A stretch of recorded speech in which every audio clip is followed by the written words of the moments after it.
صبر کا ذکر 2 دفعہ فرمایا، نماز کا ذکر 1 دفعہ فرمایا۔ نماز سے پہلے بھی صبر اور نماز کے بعد بھی۔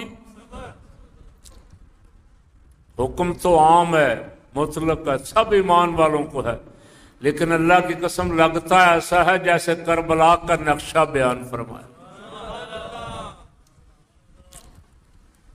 نماز سے پہلے بھی صبر اور نماز کے بعد بھی۔ نماز سے پہلے امام عالی مقام نے صبر کر کے دکھایا شہادتوں پہ، اور نماز کے بعد جب امام عالی مقام کی بھی شہادت ہو گئی تو پھر آپ کے گھر والوں نے صبر کر کے دکھایا۔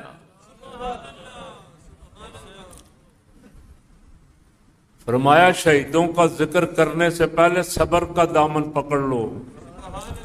شہادت ملتی صبر سے ہے، جہاں صبر نہیں وہاں شہادت نہیں۔ اس کی دلیل حدیث پاک کی کتابوں میں نے پہلے بھی سنائی تھی۔ ایک بی بی حاضر خدمت ہوئی، حضرت حارثہ رضی اللہ تعالیٰ عنہ جوان تھے، شہید ہو گئے بدر میں یا احد میں۔ ماں حاضر ہوئی، عرض کی یا رسول اللہ میں یہ پوچھنے نہیں آئی کہ میرا بچہ شہید کیسے ہوا، یہ پوچھنے نہیں آئی، ظاہر قسمت کے شہید ہو گیا۔ حضور میں یہ پوچھنے آئی ہوں کہ وہ کہاں ہے، اگر وہ جنت میں ہے تو میں صبر کروں، اگر وہ جنت کے علاوہ کسی اور جگہ ہے تو میں اس پہ ایسا ماتم کروں جو آج تک کسی ماں نے نہ کیا ہو۔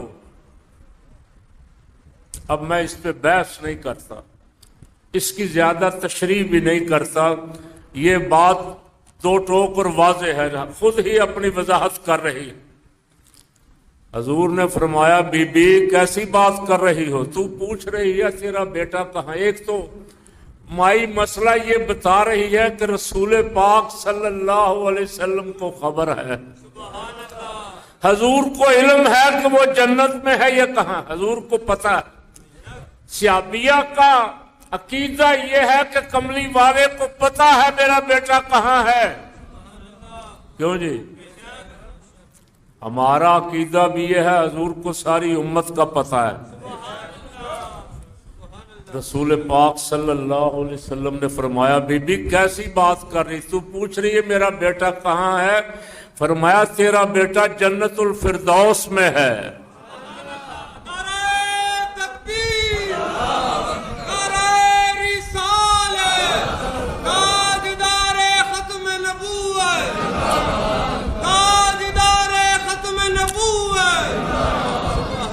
شہدائے اسلام، شہدائے اسلام، شہدائے کربلا، سبحان اللہ۔ تو شہید اتنی عظمت والا ہے کہ وہ یہاں بظاہر ہماری نظروں کے سامنے اس کا خون بہہ رہا ہے، جسم ٹکڑے ٹکڑے ہے، لیکن یہاں حضور فرماتے ہیں اس کے خون کا پہلا قطرہ بعد میں گرتا ہے، وہ جنت میں پہلے پہنچ جاتا ہے۔ بدر میں 14 شہید ہوئے، کتنے؟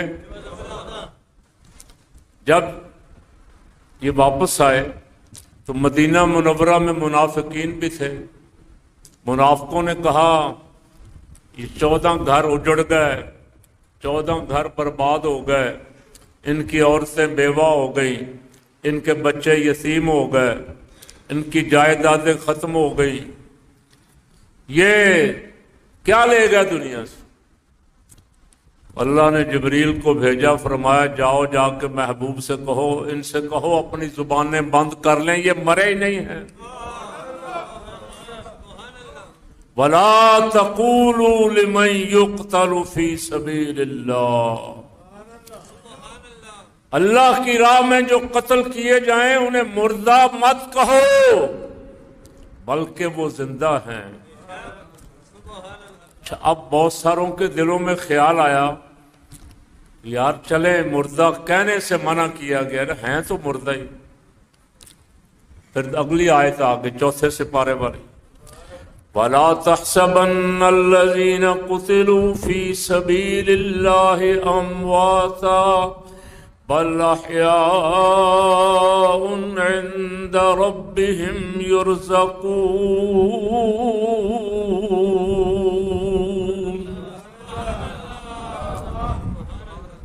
فرمایا دلوں میں گمان بھی نہ کرو، کہو بھی نہ، اور دلوں میں خیال بھی نہ کرو کہ یہ مر گئے ہیں، یہ زندہ ہیں.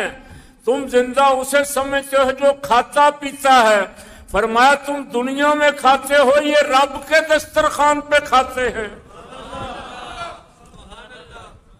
بل احیاء عند ربهم یرزقون. سبحان اللہ. حضرت جعفر طیار جنگ موتا میں شہید ہو گئے. میں نے پہلے بھی ایک دفعہ عرض کیا تھا. ایک دن سرکار صلی اللہ علیہ وسلم مدینہ طیبہ میں صحابہ کرام کے ساتھ بیٹھے ہوئے تھے. اوپر رخ انور اوپر کیا، وعلیکم السلام ورحمۃ اللہ وبرکاتہ کہا. تھوڑی دیر بعد صحابہ کرام نے عرض کی یا رسول اللہ، سلام کہنے والا تو کوئی نظر نہیں آ رہا تھا، نہ ہم نے کسی کی آواز سنی، آپ جواب کس کو دے رہے تھے؟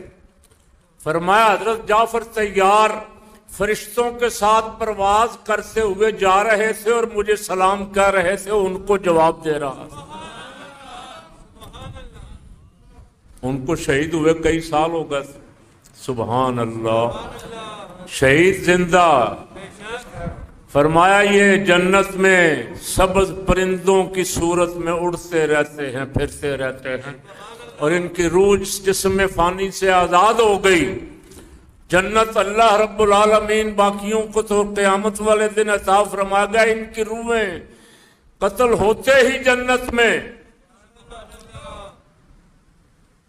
اب تھوڑی سی بات اس پہ اگر آپ کے گوش گزار کر دوں کہ جب تک یہ شہادت کا جذبہ اور شوق ہے، اسلام غالب ہے. اور جس دن بزدل سارے مسلمان بزدل ہو گئے، نہیں نہیں نہیں لڑائی ٹھیک نہیں ہے، قتل ہو جائیں گے، جو جائیدادیں بنائی ہیں وہ کدھر جائیں گی؟ اب جائیدادیں بھی نہیں نہ جانے دیتی. اب بڑوں بڑوں نے جائیدادیں بنائی ہیں، میں نہیں کہہ رہا، میرے اوپر الزام نہ دیں. اسمبلی میں کھڑا ایک بندہ کہہ رہا ہے اوے حکمرانوں، جو پیسہ لوٹ کے لے گئے ہو وہ واپس لے آؤ، ہمارے قرضے اتر جائیں. اسمبلی میں کھڑے کہہ رہے. ایک ہندو کل کہہ رہا تھا، وہ تقریر کر رہا تھا اسمبلی میں، دنیش کمار. اس کو کسی نے کہا یار تو تقریر بڑی اچھی کر رہا ہے، مسلمان ہو جا. اس نے کہا اللہ کی قسم میں مسلمان ہونے کے لیے تیار ہوں، پہلے تم پکے مسلمان ہو جاؤ.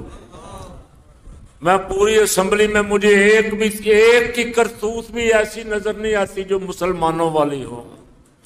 تم مسلمان ہو جو تو میں اسلام قبول کرنے کا وعدہ کرتا. تو ہماری حرکتیں دیکھ کے، ہماری کرتوتیں دیکھ کے ہم اپنوں پہ گولیاں چلا رہے ہیں، اپنوں کو پکڑ پکڑ کے جیلوں میں ڈال رہے ہیں. ہماری کرتوتیں دیکھ کے غیر بھی شرمندہ ہیں. بچی آئی آسٹریلیا سے حج کرنے ماں باپ کے ساتھ، پاکستان سے اپنے وطن سے حج کر کے پاکستان آئی واپس. CCD والوں نے گولی مار کے مار دی، ڈاکو سمجھ کے مار دیا. ہم نے 9 سال کی بچی ڈاکو سمجھ کے مار دیا. کو 2200 بندے ماورائے عدالت قتل ہو چکے ہیں. یہ حضور کے غلاموں والے کام ہیں؟ کیوں جی؟ حضور کے غلاموں والے کام کرو. حضور کے غلام تو اپنی جانیں اسلام اور دین کے لیے دیتے تھے، اپنی جان تلی پہ رکھ کے پھرتے تھے، لوگوں کی ناحق جانیں نہیں لیتے تھے. جنگوں میں بھی حکم ہوتا تھا عورتوں کو، ضعیفوں کو، بچوں کو تنگ بھی نہیں کرنا، امن کے ساتھ رکھنا ہے، کسی پہ زیادتی نہیں کرنی، کسی پہ ظلم نہیں کرنا. جو لڑے اس کے ساتھ لڑنا ہے، جو ہتھیار ڈال دے اس پہ بھی گولی نہیں چلانی. کیوں جی؟ یہ ساری باتیں آپ نے سنی ہوئی ہیں. تو جب تک جذبہ جہاد امت میں رہا، دنیا کی بڑی بڑی طاقتیں ہمارے سامنے ٹھہر نہیں سکی۔ یہ کون تھے؟ خالد ابن ولید، ابو عبیدہ بن جراح، عمر بن عاص، سعد بن عبادہ، یہ بڑے بڑے جو جلیلوں کو سب کمانڈر تھے، کمانڈر ان چیف تھے۔ کوئی ایران فتح کرنے گیا، کوئی مصر فتح کرنے گیا، کوئی لیبیا کی طرف گیا، کوئی ادھر پاکستان کی طرف آیا۔ یہ صوفی سارے جنہیں ہم صوفی سمجھتے ہیں نا کہ پٹکا پا کے گل سے منہ بلیٹ کے بیٹھے ہوں گے تو کان کے پاس اے اسلام ہے صرف، یہ وہ ایسے مسلمان نہیں تھے، وہ لڑنے والے، ڈٹنے والے، خون دینے والے مسلمان تھے۔ حضرت خالد بن ولید بستر مرگ پہ تھے، صحابہ کرام پتہ کرنے آئے تو رو رہے تھے۔ پوچھا کیا آپ تو ساری زندگی موت سے نہیں ڈرے، آپ رو رہے ہیں؟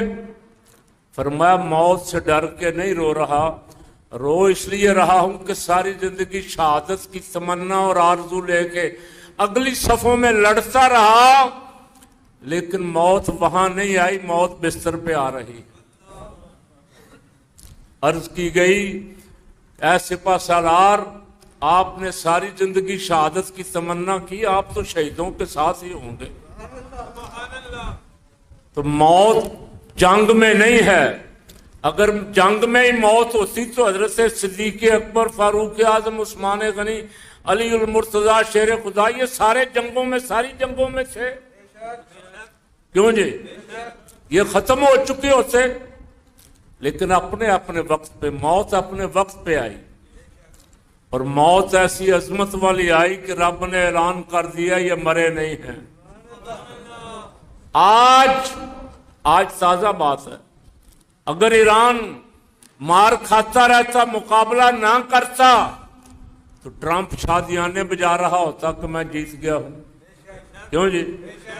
آگے لڑے جوان، مرے، قتل ہوئے، اور انہوں نے لاکھوں کی تعداد میں باہر نکل کے کہا کہ ہماری فوج بعد میں لڑے گی، ہم پہلے جانے دیں گے۔ دنیا کی سپر طاقت لیٹی ہے یا نہیں لیٹی ہے؟ کیوں جی؟ اور جس پہلے جمعے میں نے یہ جنگ شروع ہوئی تھی، اس وقت جو باتیں کہی تھی لوگ مذاق اڑاتے تھے، کہاں امریکہ، کہاں ایران، جی مولوی صاحب گلا کی کر دینے پر امریکہ اور ایران کا کیا مقابلہ؟ امریکہ ایران کے مقابلے کی بات نہیں تھی، فقیر یہ کہہ رہا تھا ایک طرف کفر ہے اور ایک طرف ایمان ہے۔ اور غزہ والے 2 سال 3 سال سے مار کھا رہے ہیں، جانیں دے رہے ہیں، شکست تسلیم نہیں کی، یہ جذبہ ایمان ہے۔ اور یہ کہاں سے ملا ہے؟ یہ بدر سے ملا ہے، یہ احد سے ملا ہے، یہ کربلا سے ملا ہے۔ یہ ہے فلسفہ شہادت کہ شہید ہو کے انسان ہمیشہ حیات جاودانی، شہید اس دار فانی میں ہمیشہ زندہ رہتے ہیں۔ اچھا آپ سے سوال کر لیتا ہوں کہ آج بچہ کہہ رہا ہے حسین زندہ ہے، کیوں جی؟ ذرا اونچی کہیں سبحان اللہ۔ اپنا ہی نہیں، بیگانے بھی کہہ رہے ہیں حسین زندہ ہے، رضی اللہ تعالی عنہ۔ اور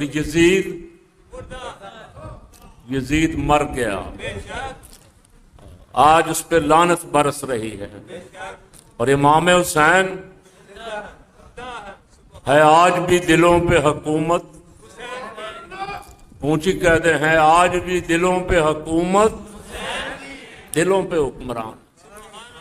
یہ جنہوں نے سارا کچھ قربان کر دیا، اپنی جان، مال، اولاد، بچے دین پہ قربان کر دیے، رب کے نام پہ، رسول اللہ کے دین کے لیے قربان کر دیے، اللہ نے ان کو حیات جاودہ عطا فرما دی، ہمیشہ کی زندگی۔